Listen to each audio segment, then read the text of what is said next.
Amen. All right, good to see everybody, like I said, and today's lesson is on a very familiar story.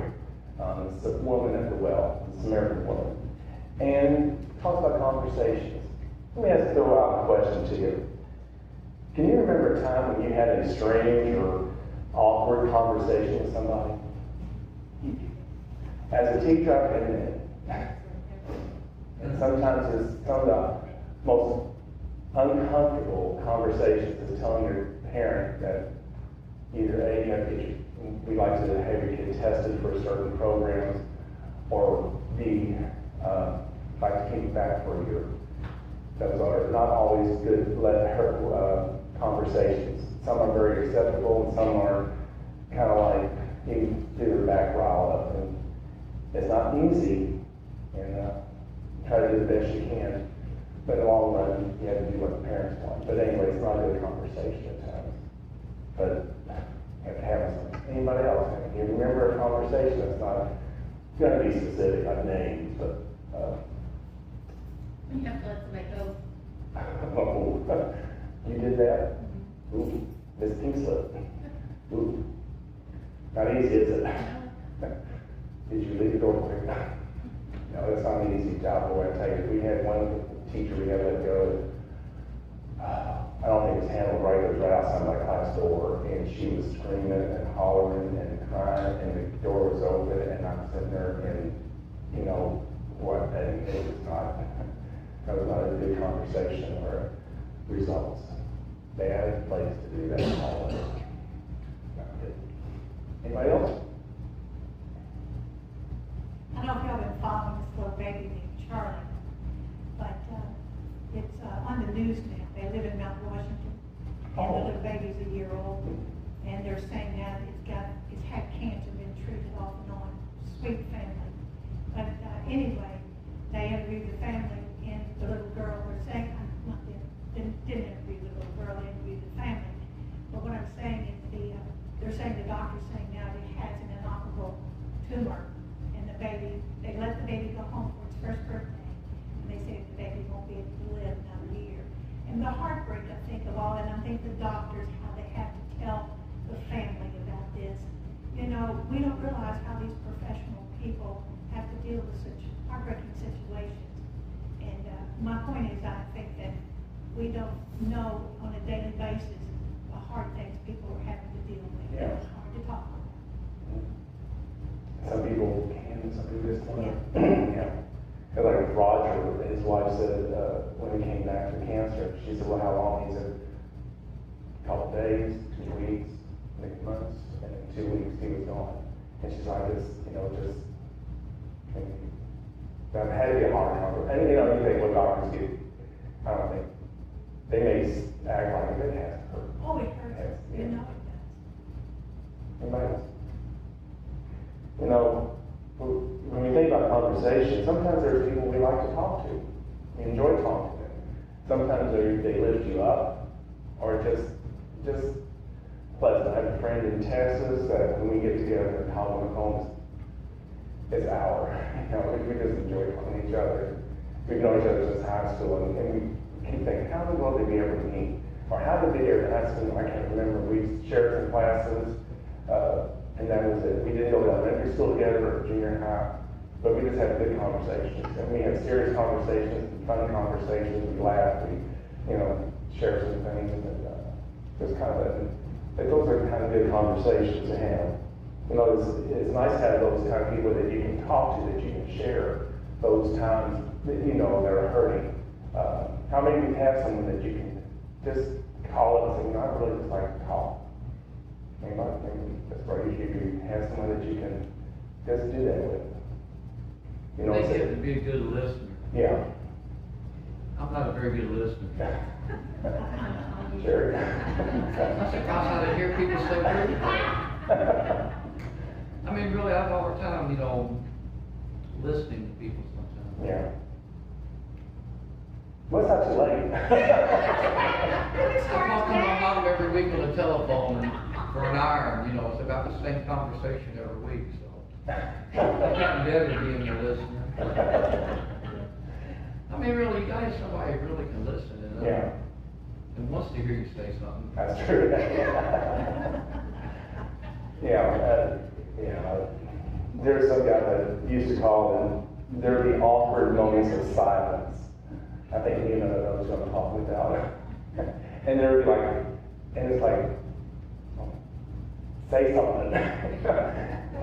And it's not good to talk sometimes. But anyway. Well, today our lesson centers around a conversation that Jesus has with the Samaritan woman. I would like for someone, before we get into the lesson, the heart of it, who has John 4:1-6? Let's get a little background on what happened. The Pharisees heard that Jesus was gaining and baptizing more disciples than John, although in fact it was not Jesus who was baptized, but his disciples. When the Lord learned of this, he left Judah and went back once more to Galilee. Now he had to go through Samaria. So he came to a town in Samaria called Sychar, near the plot of ground Jacob had given to his son Joseph. Jacob's well was there, and Jesus, tired as he was from the journey, sat down by the well. It was about the 6th hour. Okay. So now we have a little background on what's going on here. Jesus is leaving and going north, and he was going to have to go through Samaria. Now, I looked at a map, and Samaria is between Galilee, Upper Galilee and Judea. And it's a territory that goes from the Jordan River to the Mediterranean Sea. And it's an area that the Jews wanted to avoid at all costs. And why? Well, they didn't like each other. Basically, that was it. They had a lot of differences. The Samaritans thought they were the true Israel. They thought that they should worship at, I think it's called Mount Gerizim, or Gerizim, I'm not sure. And because of all these different beliefs or this different kind of situations I'm trying to avoid, they didn't want to have contact with each other. They were not supposed to enter into each other's territory. From what I read, and I hope somebody can back me up, a Jew would go way out of his way to avoid Samaria. Is that what I understood? They would, whatever they could do, or go as far away because they didn't want to have any contact with them. They didn't speak to each other. And then the Samaritans thought that the Jews were unclean. So it's a lot of history there. But, that's kind of what happens around here sometimes in the past year, where people would avoid, and I'm not just talking about, there's certain groups that people avoid, but I've read history where some Americans would avoid the Irish, or the blacks, or the Italians in certain areas, so this is not unusual, but anyway, but Jesus did not. He went through Samaria, didn't he? He was going through.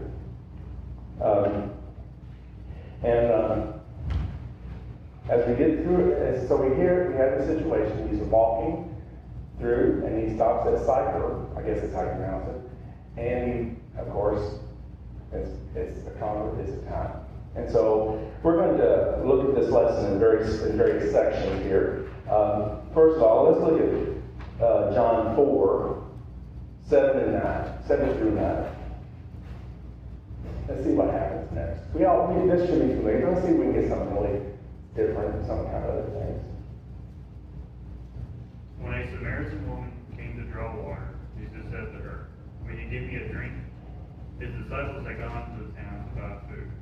The Samaritan woman said to him, "You are a Jew, and I am a Samaritan woman. How can you ask me for a drink? For Jews do not associate with Samaritans." Okay, so here we have a situation here. So here he is sitting at the well, and here comes the Samaritan woman. She's by herself, from what we gather. And already we see two things that happen. Jesus, a Jew, is in Samaria. Was he supposed to be there? According to the knowing one. And who starts the conversation? I think Jesus does. Yeah. He talks to her. Now, again, and also he's a man talking to a woman. So, but But we know that the master has something planned here. And we also know some other things about her, even though it's kind of subtle, is at noon, she comes by herself. We figure from this that she's probably an outcast, a social outcast. Later on, we know pretty much why she's an outcast. Also, she comes around noon. Now, in that part of the world, noontime gets pretty hot. And she's going to get down, and this is not a well where you just turn on the spigot and it comes flowing out, or you kind of crank it. From what I would visualize in the days of Moses, I'm sure it hadn't changed too much, you had to take that bucket and dip it way down. And if you've ever had a bucket full of water, you know it can weigh a lot. So she's doing this by herself, and no one's there to help her. So get this scene here. Hot. Jesus asked her, he wants a what? A drink. Just a simple drink of water. He's talking to a Samaritan, and she talks to him. You know, how dare you? You're talking to who? You're talking to me. You're a Jew, and you're talking to me, a Samaritan? Anybody want to say anything? Or add? Well, let's go on here. So, how would she have felt? Do you think she was kind of, when she approached the well, how do you think she approached this situation? Because from what I've understood it, Samaritans could tell a Jew, and a Jew could tell a Samaritan by their look, isn't it? Or their clothes or whatever. So can you imagine she's coming to the well, she's probably doing her task every day, and here's this Jew. How do you think you think she might have been wanting to go on, or did she want to turn around and go back? She might be a little hesitant. Hesitant? Yeah. Because this is, I'm sure he's not familiar to her, a stranger in town, you know? Anybody else? Okay, so let's look at 10 through 12 here. Let's see what continues on. The conversation has started. There's I guess you say the ice has been broken. He asks, she responds. She didn't say yes, so she said, you're talking to me. Okay. And those are 10 through 12.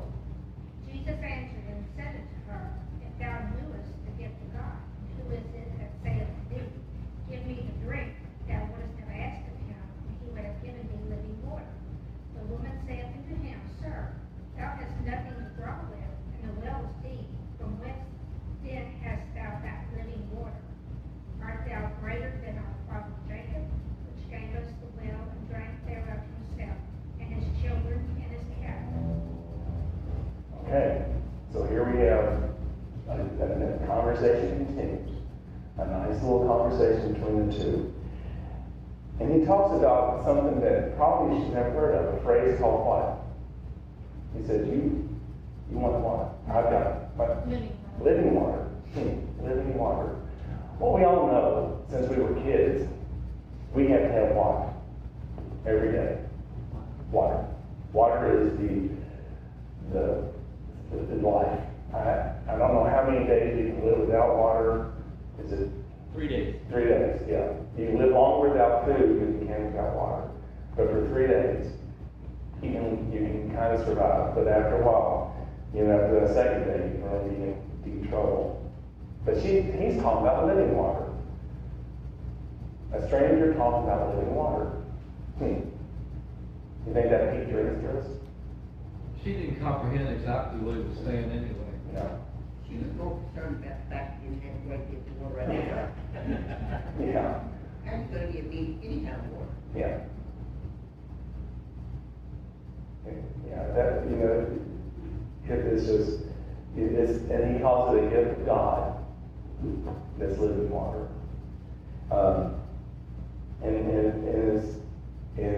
It's a phrase that only appears in the gospel, this gift of God. The gift of God is living water. We know that. But she does not know that, does she? She is kind of totally, oblivious to this right now. But we'll find out. Things do change. What, the gift of God is living water, the water of life, or life itself is, and that living water is what? The Holy Spirit. He comes into us and gives us that thirst, that quenching of the thirst. And so here they are. I'm sure the conversation, how he directs the conversation is really, it's just so subtle, kind of like, he doesn't browbeat her, he just kind of leads the conversation. She wants water. She has to have water. She's coming through the hot part of the day. She has to get that water down the well that's been there since Jacob. Water that is sustaining her community. And here he comes, and it's hot. And now, she just probably wants to get the water, go home, and do it, and do whatever she needs. But Jesus has another plan. This is not coincidence. So the Samaritan woman, like I say, she was surprised not only that someone was at the well, but that the person was a Jew. And he talked to her. Now, they had been raised up all their life that Jews were what? Unclean. We don't mingle with them. They don't mingle with us. We don't mingle with them. It's like turf, I guess you could say. Birds of a feather flock together. Yeah. So, this has been generational. And we're talking about generations of living this way. And Jesus began the conversation with the woman for one reason. He was thirsty. I'm sure he had to be thirsty, but he was using that thirst to get her to start having a conversation. It was the same reason he struck up conversations with other people in his ministry. He could tell she had a thirst, a spiritual thirst. Only one thing could quench that thirst, and that was the living water that he was going to offer her. Only he could quench that. Now, right now, she's probably just thinking physically water, and he brings in the living water part, and she's like, okay, what's going on here? Oh, let's look at 13 through 15 here. Jesus answered and said unto her, whatsoever drinketh of this water shall thirst again, but whosoever drinketh of the water that I shall give him shall never thirst. But the water that I shall give him shall be in him as a well of water springing up into everlasting life. The woman saith unto him, Sir, give me this water, that I thirst not, neither come hither to draw. All right. Well, now that really got her. This living water is going to do what to her? Quench your thirst forever. Forever. Now, this thing. She's still thinking of the physical. Yes. This thing, she's thinking, gosh, don't have to come down to this well. I'll never have to come to the well again. And I want to be embarrassed coming by myself because of who I am or who she is. She's thinking, my gosh, this is fantastic. What else can I, boy, and just think about that water that we have, that good glass of cold water that colds or tea, but that good glass of ice water that it just gulps it down, and that's what she's thinking, gosh, I don't have to do this anymore. I can stay in my house and this living water never make me thirsty again. Hey, it could be good, it could be a deal breaker. But again, he's piquing her because he knows there's two different ideas. She's taking the physical water, he's talking about a spiritual thirst that has to be quenched. She doesn't know it yet, but she does. It attracted her. It brought her into this idea of not having to work anymore, not having to dip down and carry that big, heavy jug of water. That jug is a very precious thing to people, and you value that because that carried that water, and you use that water sparingly. You didn't waste it on things. You used it, and you didn't, and I'm sure you had to cover it up so it would evaporate. You didn't want to have to go back down there 2 or 3 times a day. Oh, I stole that jar. I got to go back down here again. No, you valued that. he continues talking about the water and describing the living water that gave him life. But the Samaritan woman thought he meant, like you said, this running water, this like a creek water, I guess you could say, this running battle. The woman wanted that living water because she didn't want to thirst anymore. She didn't have to go to the well every day. So let's look at, 16 through 18. Let's read that. Jesus said to her, "Go call your husband and come here." The woman answered and said, "I have no husband." Jesus said to her, "You have well said, I have no husband. For you have had 5 husbands, and the one you now have is not your husband, and that you spoke truly." Well, now we know a little bit more about her. Now we know why she may be called an outcast. She's a what? She's been married 5 times. And how did Jesus know that? Because it's God. Yeah. And boy, that must have been kind of a shock. You know, you talk about living water, and then all of a sudden you bring the husband in. And she didn't lie. She didn't have a husband, but she had a living. I guess is what I would call it. But Jesus knew that. Kind of stepped on her toes a little bit too. That had to be kind of unnerving. Think about that. Some stranger coming into your town and telling you about your life that you think, well, this was supposed to be a secret, and you know about that. How would that respond? How would you respond? You said every platinum filler. Have your mouth open, maybe? I think about that Andy Griffith show where the stranger comes in town and knows everything about everybody. He took the newspaper. I know. I'm sorry, Jim.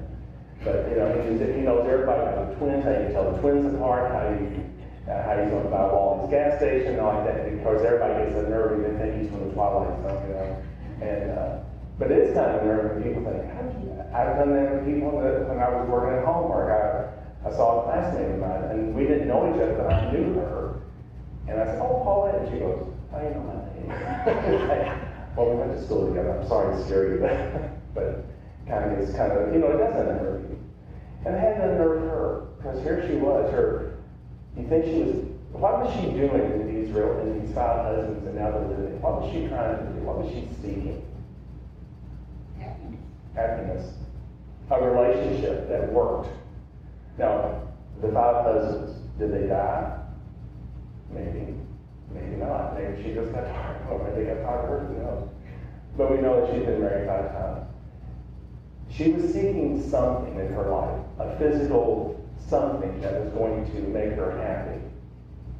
And try as she would, is that going to work? No.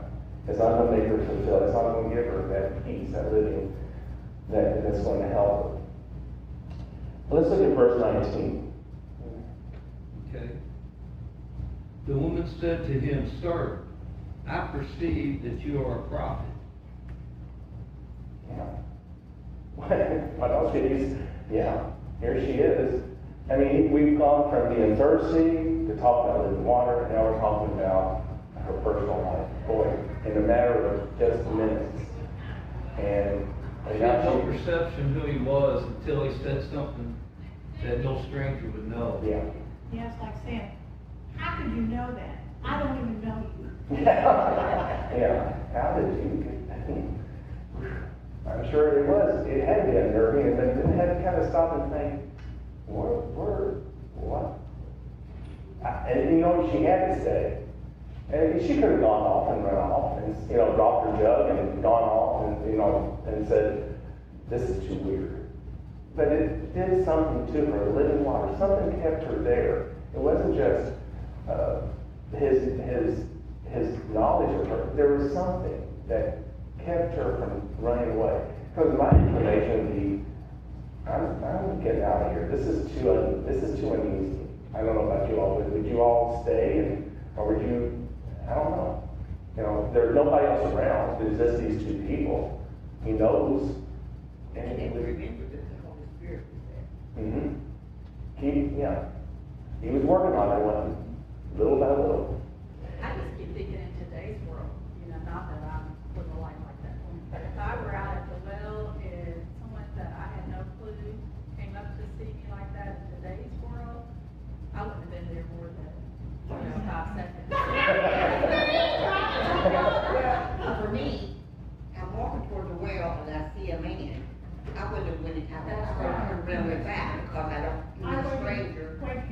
Yeah. You know, I wouldn't have had an opportunity to have that conversation. So I would have missed out, you know, on that living water that Jesus is offering her. But, you know, it does show life is somewhat different, not altogether, because, you know, you assume she was married, but that doesn't mean she was married to those 5 men. She could have had relationships with them, just like we have that type of sin in today's world, right?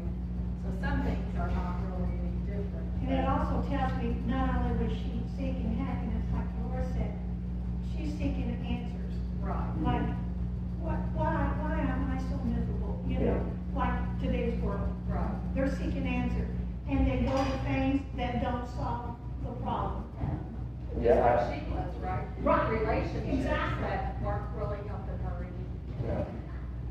You know, if you go to high school and you hear kids and I just drive me crazy when kids when teenagers have babies, and I think to myself, that's not a toy.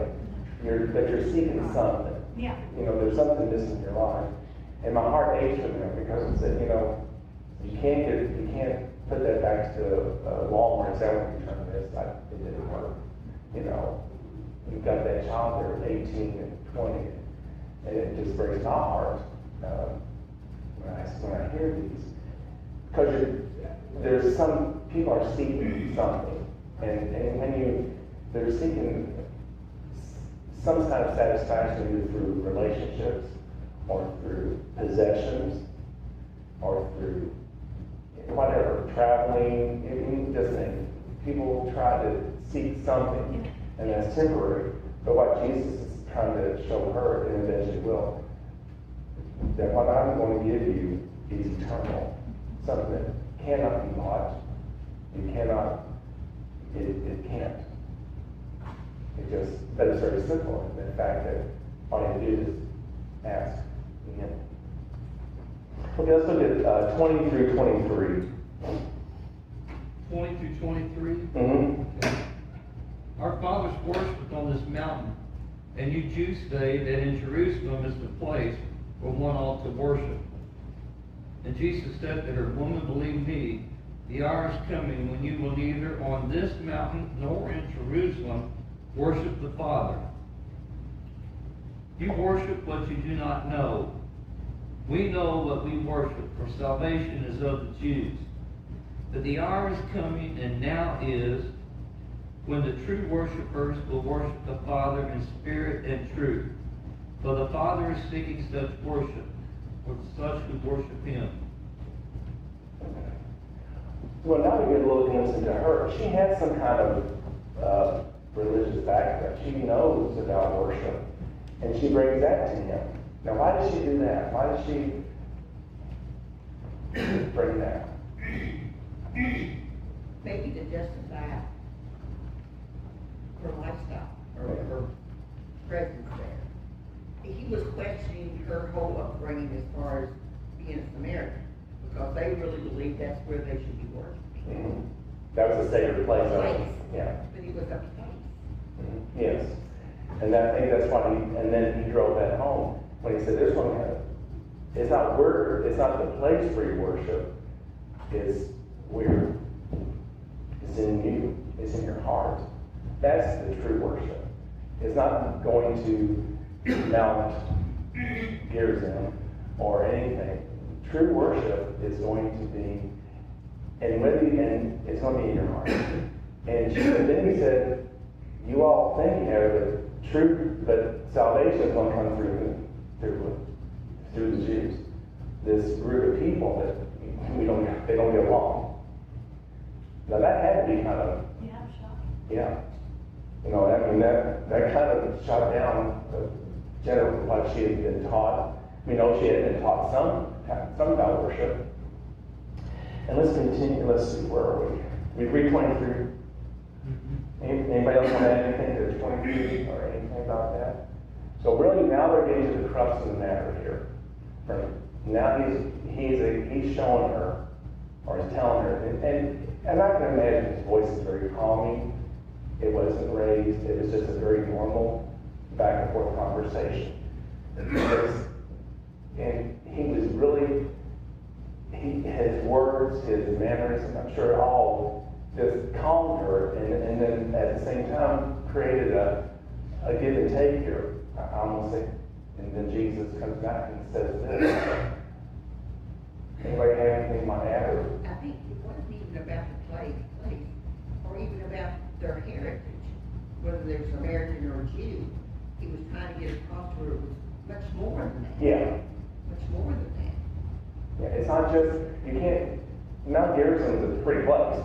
Nothing wrong with that, you know, all, but you don't have to go, you can worship where? Here. Okay, let me go to 23, right, Mike? Yes. Let's look at the 24 through 26 here. God is spirit, and those who worship him must worship in spirit and truth.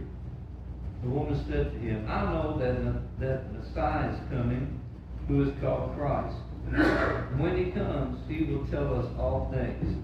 And Jesus said to her, I who speak to you am he. That's pretty good. Yeah. Well,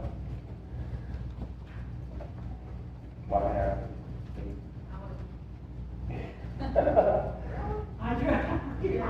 You know, it does show that she did have some knowledge. She did know something, and maybe had in fact, you know, had things come back out of your head after a while. Think, oh, yeah, I remember. I learned it. Something. What he did trigger something in her that caused her to really think. Even when she's saying to him, he will tell us everything we need to know and make it clear to us. She's got, you know, she's probably saying, you just did that. Yeah. Did you just do that? You just told me all about myself. Yeah. Yeah. And then at the end he says, I am the one you're talking, I'm the one that you're seeking. I am the who? The Messiah. Yeah. And, you know, what else would you say? I mean, she had, so, why did she, the story, our lesson stops here, but why did she do next? Did she keep it to herself? What did she do? She left her water jar and she left her water jar. Now think about that, that's valuable. That's how you get your water. You don't, and I don't think you go down to Walmart in Cypher and get one. I don't think so. I don't know if they had Walmart then. I know. But they probably weren't cheap. I mean, she didn't want to get a cashier to get her checked out. and barcode. But you know, it said she dropped her jar, so it could have broken. I mean, something valuable that was very important to her. She couldn't. That wasn't important now. Because she received the living water. Yeah, and she couldn't wait to go off and tell others. And she did go back. And we're going to end our lesson ended here. I want someone to read the latter part of John 4, 29 through 42. 29, I had 39. 30, that's what I said, I'm sorry. I got my 3 to 2 minutes. All right. Many of the Samaritans from the town believed in him because of the woman's testimony. He told me everything I ever did.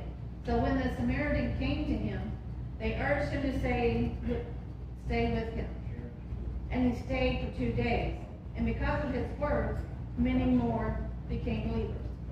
They said to the woman, we no longer believe just because of what you said. Now we have heard for ourselves. And we know that this man really is the Savior of the world. So, a simple conversation over water turns over being thirsty, turns into many people being saved. But they were looking for the Messiah just as much as the Jews were. Yeah. That's what I've got out of the story too. Mm-hmm. You know, they were looking for the Christ. Yes. And you wouldn't think they would have been since they were Samaritans, but they were. And there's so much, and I remember, the Jews wanted that Messiah to be a fantastic general coming in and reestablishing the empire or the kingdom, not the empire, the kingdom. I don't know about the Samaritans if they thought the same thing or not, but you're right, Mike. They were both seeking it, but they had different perception on how. But here he was right there in front of her face. And she was so excited that conversation that she just ran, dropped everything, ran back to town, and just started telling people, this man told me everything about you. And, you know, I'm sure the people knew about her too. So, And I think the other thing about this lesson is a simple conversation yeah. that we could have, you know, everyday conversation with somebody, could be as a turning point in someone's life if we let the Holy Spirit work through us. Yeah. And not avoid people that we feel may be unpleasant to have a conversation. You know, and that thing of listening for words that people are saying, those kind of words you kind of figure out, I see where they're coming from, and I understand, you know, sometimes those little words or phrases they use, you can pick up, do they know who God is? Are they saved or not saved? Things like that you kind of pick up on or figure out exactly some of the comments. There's all kinds of little clues you can kill. Sometimes, like, we're so eager to jump into conversations, we don't take time to just sit back and say, some people just want to listen. I mean, just want to talk. They just want to vent. Or they just want someone, and Jenny's going to think this is funny, but Cindy would be at home all day by herself. Unless you talk to yourself, I guess you talk to nobody. But I've been in school all day, talking. I want to come home and just take off my shoes, just not have anything. But she wants to tell you about, I'm like, I don't want to hear it right now. But God love her. Sometimes you have to suck it up and say, okay, you know. But She's watching you now, you know that. now with her eyelids closed. She can be around it though. I know, Sherry, we'll talk later behind this. Okay, can't even trust her. But you know, sometimes we do. We get caught up in the moment of conversation and we just want to say, that's all. But there's sometimes when people cross your path and they just want to talk. They don't want anything. They just want someone to listen to them. I remember a guy at the produce over mine. He just wanted to talk about something. Now I can't remember what it was, but he just wanted to talk. And I thought, well, okay, you know, I'm not saying I'm not patting myself on the back. I'm just saying, okay, you know, just talk.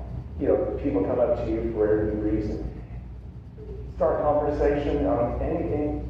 But I think sometimes, like I said, we have to be conversation is too. You talk and you got someone to listen. And sometimes we're so eager to, well, I'll tell you what to do.